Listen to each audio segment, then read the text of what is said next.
So,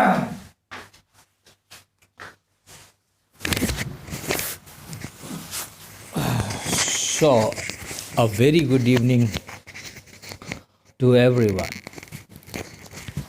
आइए चर्चा करेंगे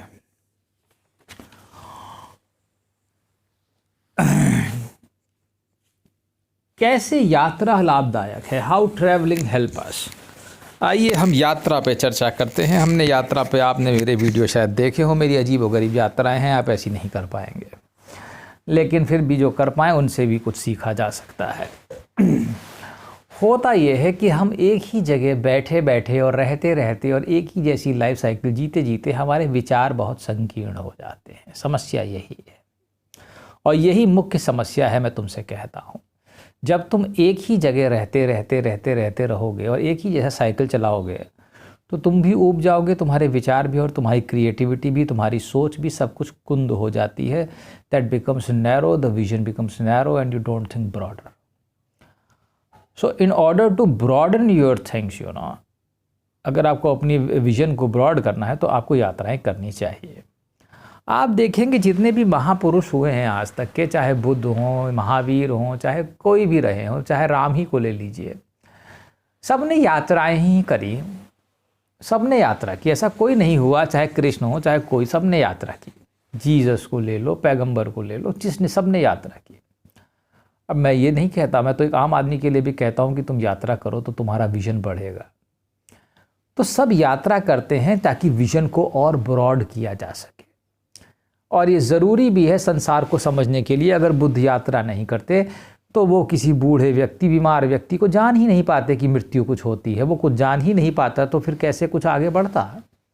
जब उसको एक महल में अंदर बंद कर दिया गया तो उसे मालूम ही नहीं था कि बाहर क्या हो रहा है। लेकिन फिर वो जाना, जब वो बाहर आया और उसने देखा, उसने बहुत कुछ देखा, और जब उसने बहुत कुछ देखा तो उसने फिर बहुत कुछ सोचा, और फिर जब उसने बहुत कुछ सोचा तो उसने उसका इलाज भी किया। तो वो इलाज करते करते उसने अपना पूरा इलाज कर दिया और वो भगवान हो गए, बुद्ध हो गए, बुद्धू से। ठीक है, तो समझदारी है कि यात्राओं करो। आम आदमी के लिए भी ज़रूरी है कि वो यात्रा करे, क्योंकि एक ही जैसे यात्रा रह करते करते साल में कम से कम मनुष्य को एक यात्रा 10 दिन की कर लेनी चाहिए। मेरा ये राय है। 10 दिन कहीं घूमाओ, ताज़े हो जाओ, फिर से जीवन में जियो तो कुछ नई बहार आएगी, कुछ नया बसंत आएगा, कुछ नया सवेरा दिखाई देगा। वही बासी में रहते रहते तुम ऊब गए हो, मैं तुमसे सच कहता हूँ। तुम्हारे पास कुछ भी नया नहीं है, बस एक मोबाइल उठाओगे, वही इंस्टा देखोगे, वही सब देख देख के, और वही सोच सोच के, वही कर कर के तुम सो जाओगे और थक जाओगे। अब मैं तुम्हें बताता हूँ अपने ही बारे में, समझो। जब मैं, चूँकि मैं पहाड़ का ही रहने वाला हूँ मूल रूप से, हम नैनीताल के ही हैं, तो हमारा नैनीताल में पापा का जॉब भी था पहले।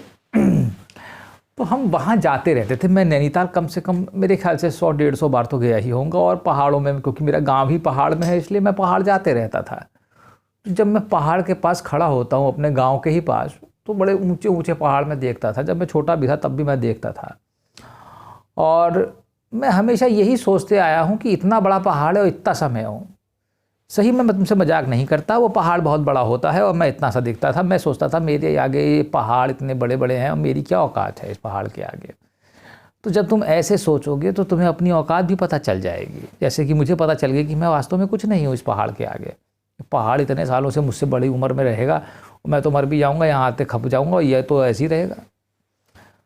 फिर तुम चीज़ों को देखोगे, जब तुम यात्रा करोगे तो तुम्हारा विजन फिर बढ़ेगा कि इसका इलाज क्या है। पहाड़ इतना बड़ा और मैं इतना छोटा, तो तुम्हें भान होगा कि, और जब तुम घूमोगे, लोगों को देखोगे, कल्चर्स को देखोगे, चीज़ों को देखोगे, रहन सहन को देखोगे, खाने को देखोगे, चीज़ों को देखोगे, तो तुम्हें अपना जीवन निमित्त लगेगा, छोटा लगेगा।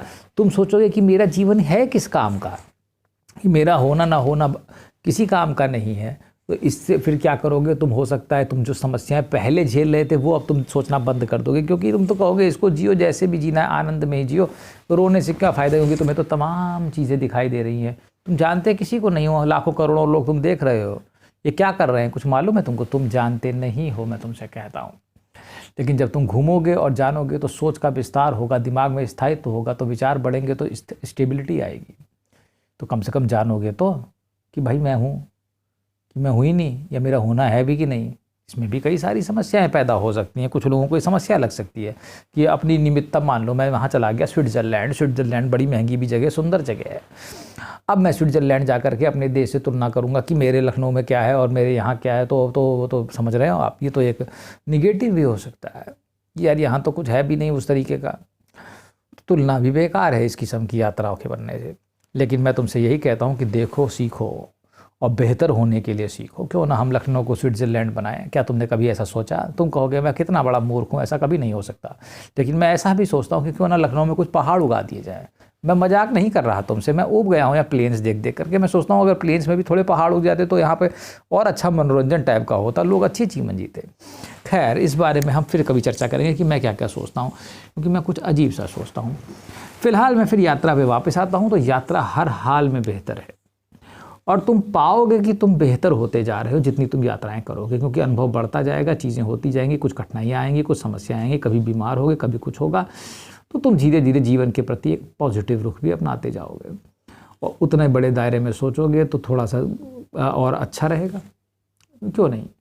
और फिर जीवन को विस्तृत रूप में प्रकृति के नैसर्गिक रूप को देखोगे। क्यों नहीं, तुम नेशनल ज्योग्राफिक चैनल देख रहे हो या डिस्कवरी देख रहे हो, इतने भांति भांति के कीड़े बने हुए हैं, इतनी भांति भांति की चीज़ें बनी हुई हैं, और तुम कहाँ पर हो? तुम भी उसमें से एक ही हो। बस यही तो कमी रह गई कि हम एक ही हो गए, बस एक ही होके रह गए, शरीर के होके रह गए। ये तो बड़ी समस्या हो गई। मैं शरीर से निकलना चाह रहा था और मैं चाह रहा था क्यों ना मैं सब हो जाऊँ। ऐसी यात्रा करो कि जिसमें तुम सब हो जाओ।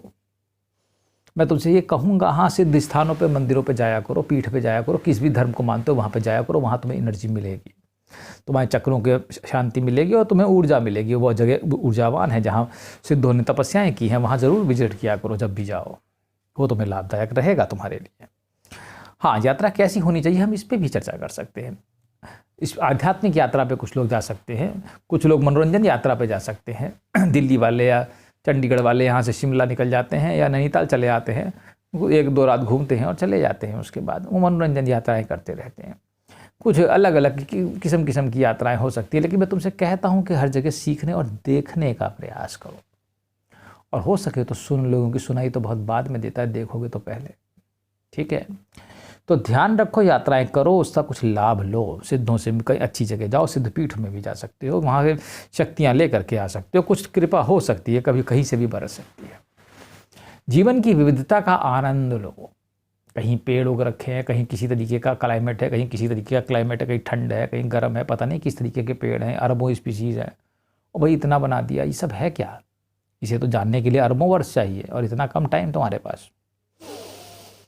इस प्रकार से थोड़ा चिंतन भी करो यात्रा के साथ। तो चिंतन करोगे, पाओगे, विविधता में जाओगे तो क्रोध शांत होगा, चीज़ों को आराम से लोगे। ठीक है, जीवन है, मैंने बहुत कुछ देखा है, मैं आया हूँ कुछ समय के लिए, फिर मैं चला जाऊँगा। यहाँ तो बहुत सारे लोग आ जा रहे हैं रोज़, और सिर्फ इंसानों की क्या बात करनी, यहाँ तो जीवन तू और कोरोना पता नहीं क्या क्या आ रखा है यहाँ पर। तो मुझे उम्मीद है तुम समझोगे कि यात्रा का लाभ कितना हो सकता है और ये तुम्हें कितना चिंतन करने पर मजबूर कर सकती है। और बुरे को ग्रहण मत करो, अच्छे को ग्रहण भी करोगे तो फिर छोड़ना तो पड़ेगा ही सब कुछ। देख लो जैसे तुमसे बन पड़े करो। ठीक है, मैं तुमसे यही कहूँगा कि जीवन का आनंद लो। जीवन एक यात्रा है, मैंने तुम्हें उस दिन भी समझाया था, जीवन एक यात्रा है। यात्रा में ध्येय नहीं या टारगेट ही सब इम्पोर्टेंट नहीं है। वैसे टारगेट इम्पोर्टेंट है, लेकिन करना सब कुछ है। ठीक है, यात्रा का भरपूर आनंद लो। धन्यवाद।